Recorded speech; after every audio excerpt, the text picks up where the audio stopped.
Hello and welcome to Generating and Mapping a Business Idea.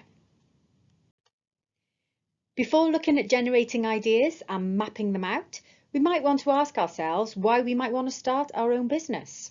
There are a number of reasons we can state here.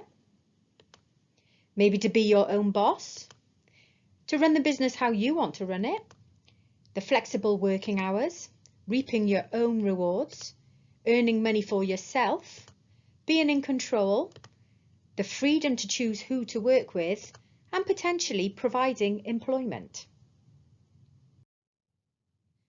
In this session, in the first video, we're going to be looking at generating ideas with a fun activity. In the second video, we're going to be looking at validating an idea with another activity. And in the third video, we're going to be looking at mapping out our idea. Part 1, idea generation.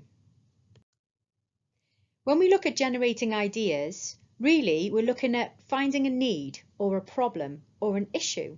This might be something that comes from personal experience or a gap we have found in the market.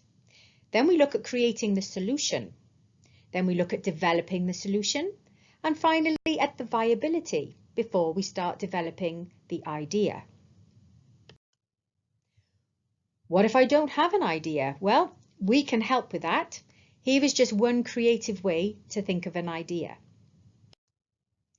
We're going to get you to grab a pen and some post-it notes if you've got them. Otherwise, scraps of paper will be absolutely fine. You can even invite your family and friends to join in and make it more fun. In this activity, we're going to create two piles. One pile will be for your skills and the other for your passions. Using one post-it note or scrap of paper per skill and one per passion, try to come up with at least 5 of each. Skills can be anything you have learned through study, work experience, volunteering or life skills such as IT, researching, networking, creative writing or working in a team. And passions can be anything you are passionate about. For example, personally, I'm passionate about donuts. Oh, and Netflix.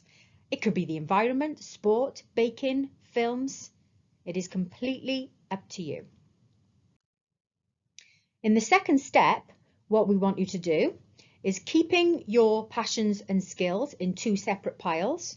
Turn them over so that you can no longer see them and give them a bit of a mix-up. If you have other people participating, then you can add their scraps of paper or post-it notes to your pile, make it more interesting. Now it's time to do some thought showering. Select one post-it from each pile and try to come up with some ideas for businesses related to what is written on your post-it note. For example, in your skill set you could have creative writing, and in your passion you could have baking. One idea with those 2 things could be a food blog, or a second, baking related novelty products. This is just an example. Use your imagination and get creative. Hopefully you've come up with a few cool ideas. Don't forget, at this point it's just conceptual. Now we need to identify which, if any, can be considered viable. In other words, could my idea really become a business? Of course, there are many other ways to come up with ideas. Sometimes it can be directly from a problem or a gap in the market, as I said earlier. Once you've completed this task, please go to video 2.